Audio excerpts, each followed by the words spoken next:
Now, I actually came out here to look for a tin of paint, but I see some stuff laying around and I thought to myself, this is the perfect opportunity to make another video for you lot while I'm thinking about it. I was going to go out this morning and take one of the cars and try and do a little video on general running, you know, to try and explain things, but it was raining this morning and I thought to myself, I really can't be bothered. So instead, it's a good opportunity to have a look at the things that you need and things that you really don't need as a beginner. It's very important that we remember that we're beginners at the moment, aren't we? We're beginners. Some people might be slightly more advanced and forget that there are still people out there that are beginners. They're learning all about the wonderful hobby of Nitro RC. So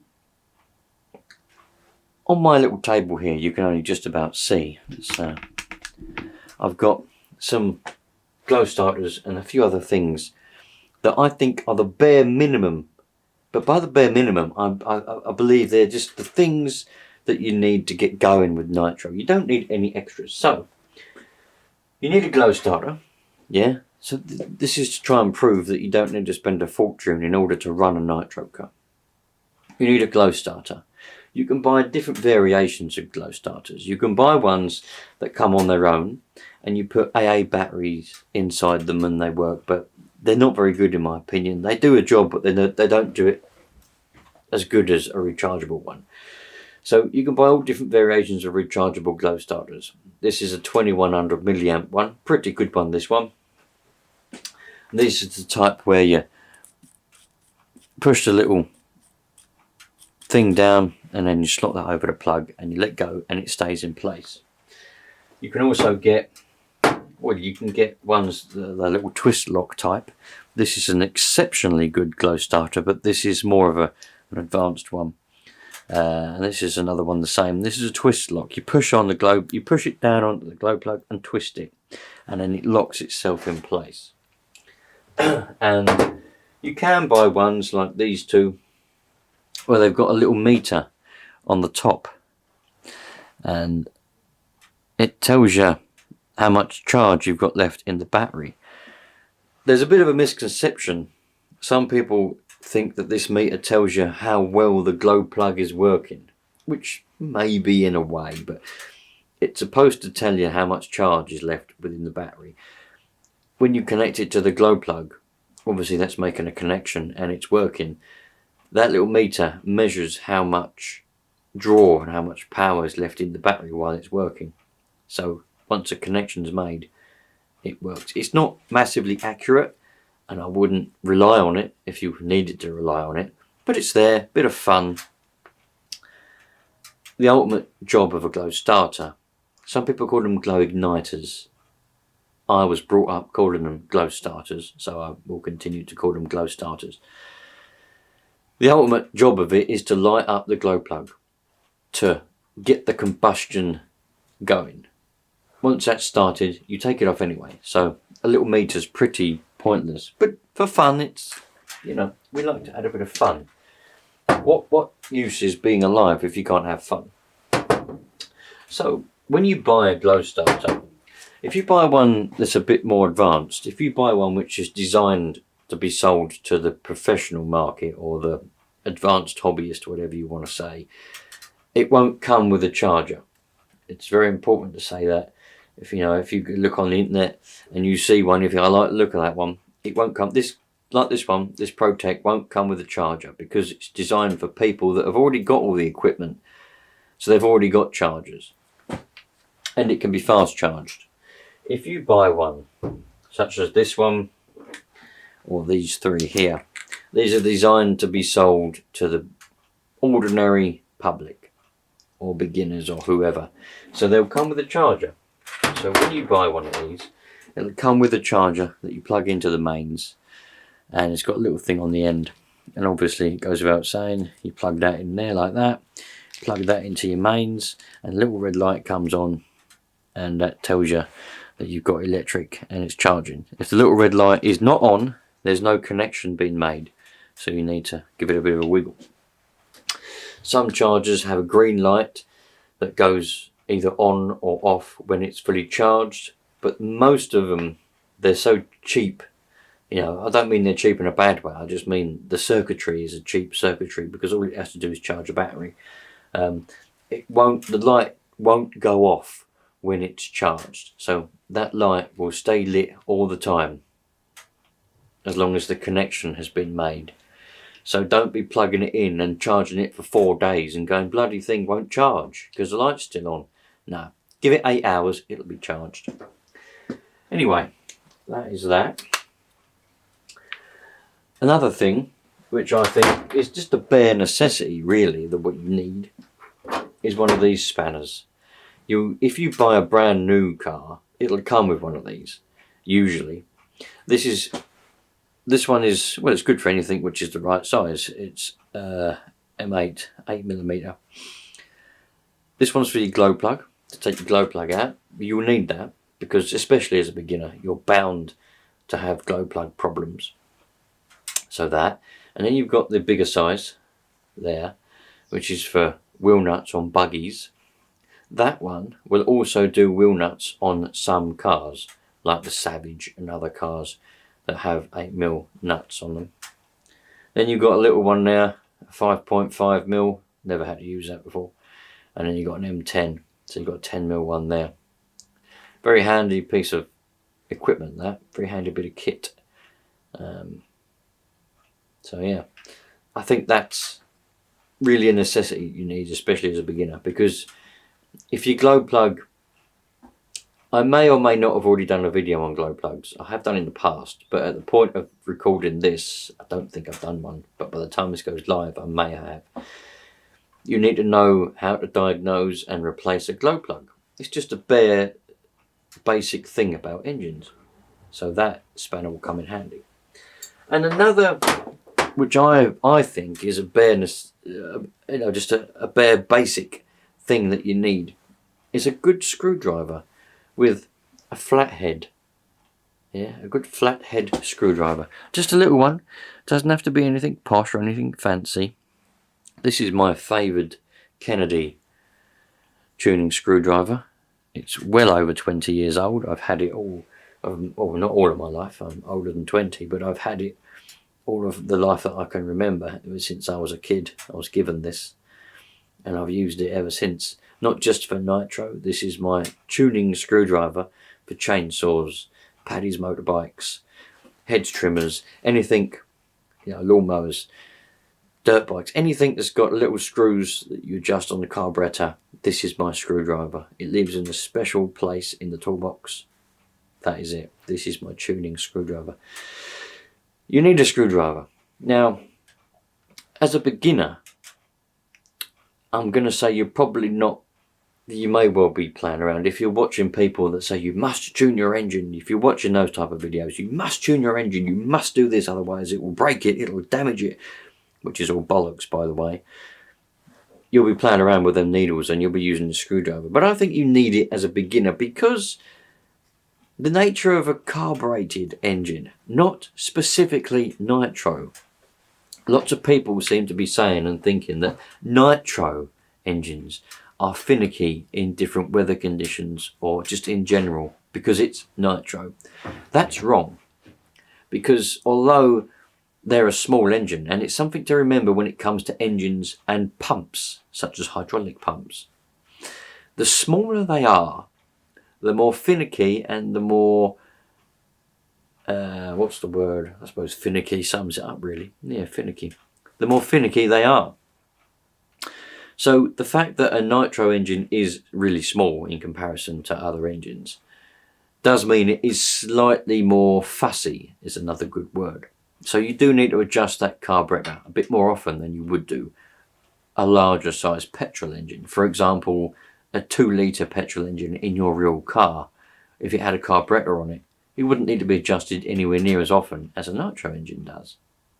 It's just because it's bigger and it can cope with more adjustments in the air pressure and different temperatures. A nitro engine's small, so it can't cope with different temperatures as well as a bigger engine. Anyway, a bit further in depth than I wanted to get for a beginner video there. But if you understand how engines work before you go to Nitro, you'll understand what I was talking about. Anyway, you need a screwdriver.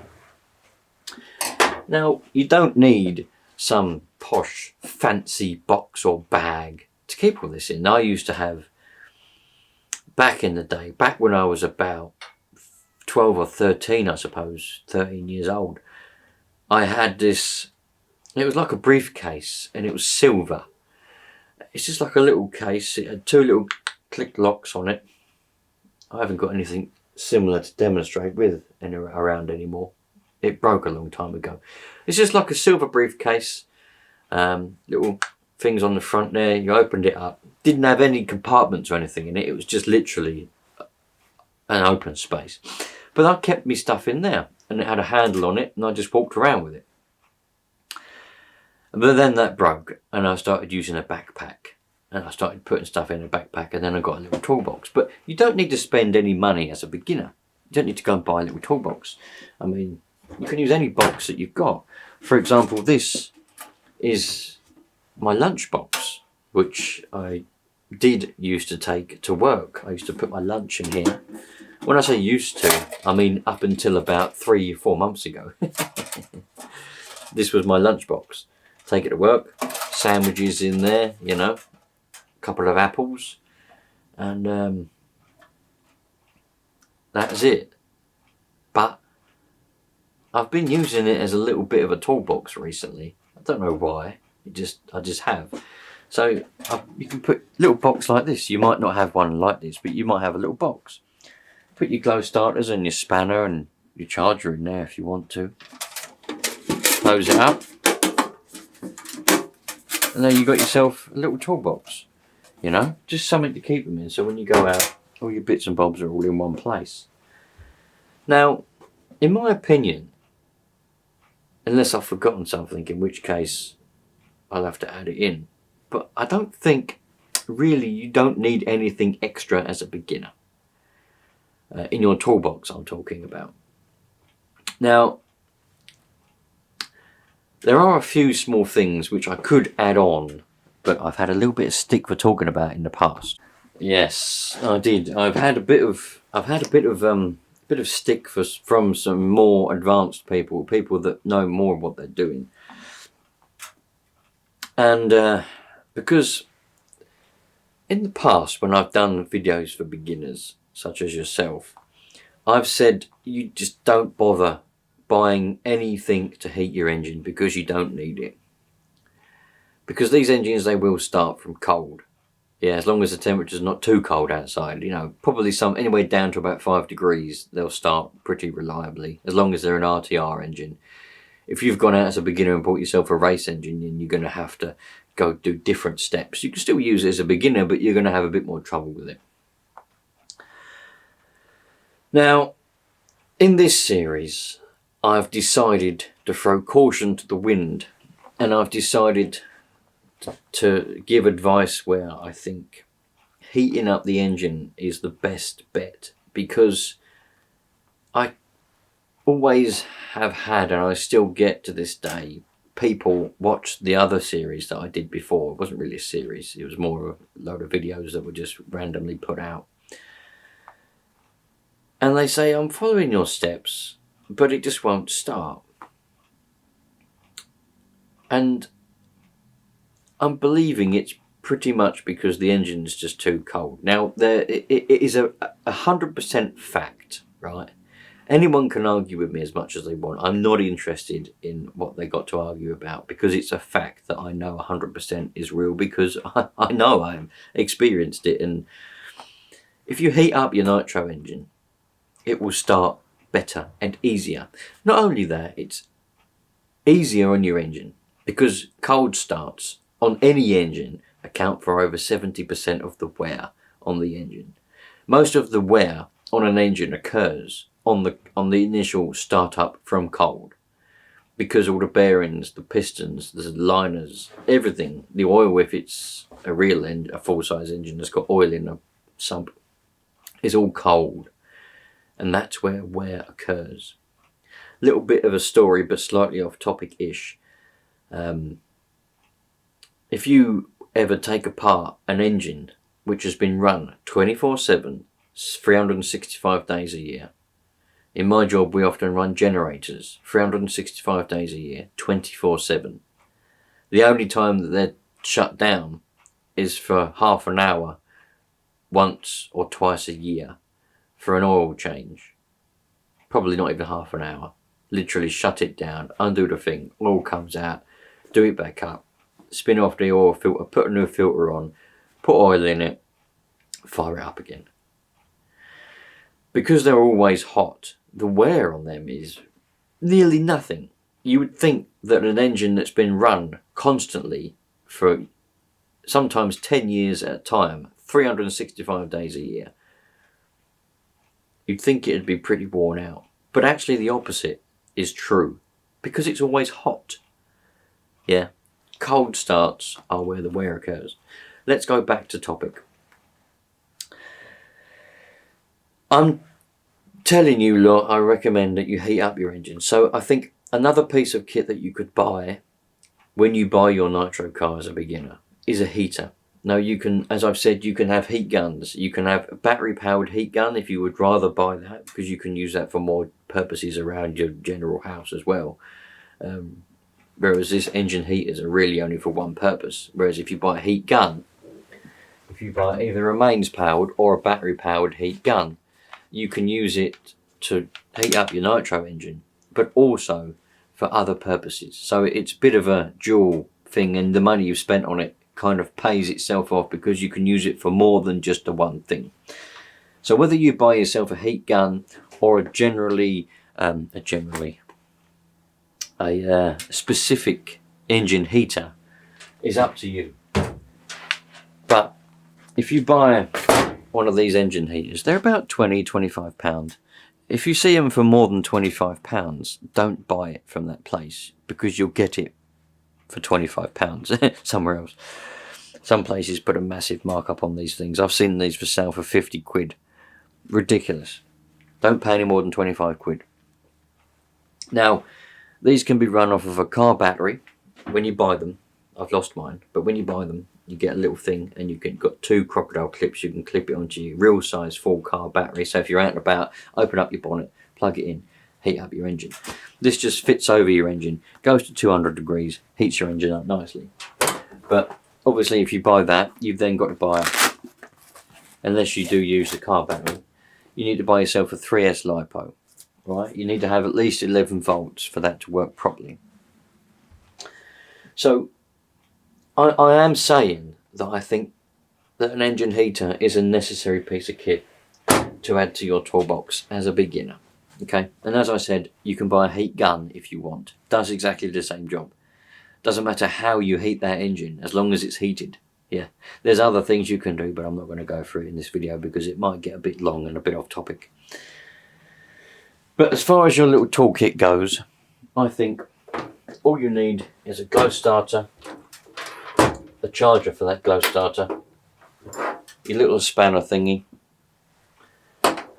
just one simple flathead screwdriver for your needles, because you may need to adjust it in order for it to run properly. Even as a beginner, you might get a little bit frustrated and it might not run properly, and you might, I'm not on about tuning, I'm on about just getting it to run. It might not, because it might be set for a different temperature to where you are. So you will need that just to do a little minor adjustment just to get it to run. Your engine heater, as I said, I think that's a very necessary piece of equipment as a beginner. I've said it and I will say it again, they will start from cold. But as a beginner, we've not got the knack, you've not got the knowledge or the experience. You might find it troublesome to start them from cold. So heat them up and they will start a lot better. Trust me, they will just start. The difference can be night and day from starting an engine from stone cold to being preheated. It can be night and day. You'll think to yourself, bloody hell, it's so much better with it heated up. So, and a decent little box just to put them all in, so you can just carry it around. So there we go. I think that's pretty much all you need. I'll tell you just a fun little story, if you will. It might make you chuckle, because when I thinking back now, knowing what I know now, makes me chuckle. So back in 2003, right? I don't know how old I am. I'm quite young. Got a Savage 21 for Christmas. Right? It's Christmas time. It's Christmas Day. It's snowing outside, because back then we had something called snow. I know we don't have it now. It's a thing of the past. But back then we had snow. I've unwrapped this Savage 21. Couldn't wait to take it out of the box. Got it all out of the box. Had Christmas dinner. Weren't allowed to play with it until after Christmas dinner. Anyway, took it out in the garden. Put a bit of nitro in the tank. Put the glow starter in. And we're putting it. Bob, bob. You know, like you do a lawnmower. Bob, bob. Not starting. Bob. Me and my dad. My dad's out there with me. Don't forget, back in 2004, I'm tiny. I'm a little kid, man. And he's going, I don't know why it won't start. Must be something wrong with it. I don't know. We'll have to wait for the shop. Because back then we didn't have any internet.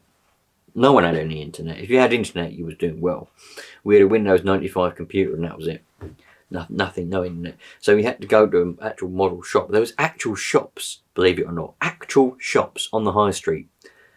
And they sold RC cars, nitro cars and all sorts. That's where they got it from. So I didn't know I was getting it. It was a complete surprise, obviously, because it was a Christmas present. Anyway, had to wait for New Year's Day and all that rubbish to go. And then the shop opened again. So the following weekend after that, after they opened again, we went to the shop, took it back to them and said, look, we got this for Christmas, it won't start. Now this is what my point is with this little story. The people in this shop was a very good shop. It's a shame that it's not about anymore. It closed down a long time ago. But they were very knowledgeable. But not only that, they literally, we took it, put it on the counter and said, we can't get this to start. And he went, oh, right then. Put it down on the floor next to the counter, put the glow starter in it. Away it went. Started up straight away. My point is, probably went about it in a bit of a funny way. But that's a true story, by the way. That's what I mean. Now, knowing what I know now, looking back, I think, of course, you know, of course. But it's all about experience and knowledge and knack. There's a knack, especially with the pull start, even with roto start. People think roto starts are easy. Just push a button and it starts. But no, you still need a knack. There's still a skill to it in a way. I call it a skill. Made it sound more impressive than it really is. But you just need those little sharp pulls to start them up. And it ran straight away. And he said, don't put it like a lawnmower. Bob, bob. You got to go little sharp pulls and it'll start. And ever since then, literally took it home, started up. That was the beginning of when I really started to enjoy little nitro engines. Because when it wouldn't start, I was thinking, oh, this ain't going to be as good as what I thought it was going to be. But that was it then. We ran it in and I've never had any trouble with that since. I've still got the same original engine in that 21 now. The 21BB engine. But anyway, don't get frustrated if you can't start your nitro engine. Because it's all about the knack. So if you haven't realised it already, me doing all these little videos is really just to try and help and guide some people who don't know where to start, or perhaps you've even got your car, you've had it for a few months and you're just not quite getting there. Whether you decide to take my advice and heat the engine up anyway or not, it's up to you. But hopefully it's helping some people. So there we go. You don't need a lot. You really don't need a lot to start with nitro. Same with any hobby, as I've said before. You can make it more complicated by having more things, but you don't need as many. So I'll see you lot on the next one. Don't know what the next one's going to be. Probably running around somewhere. I didn't do it today because it was raining. So there we go. I'll see you lot later on. All the best. Love life. Treat people nicely. Just treat people how you'd hope to be treated. Not how you expect to be treated. I'm sure we'll have a good time. Cheerio.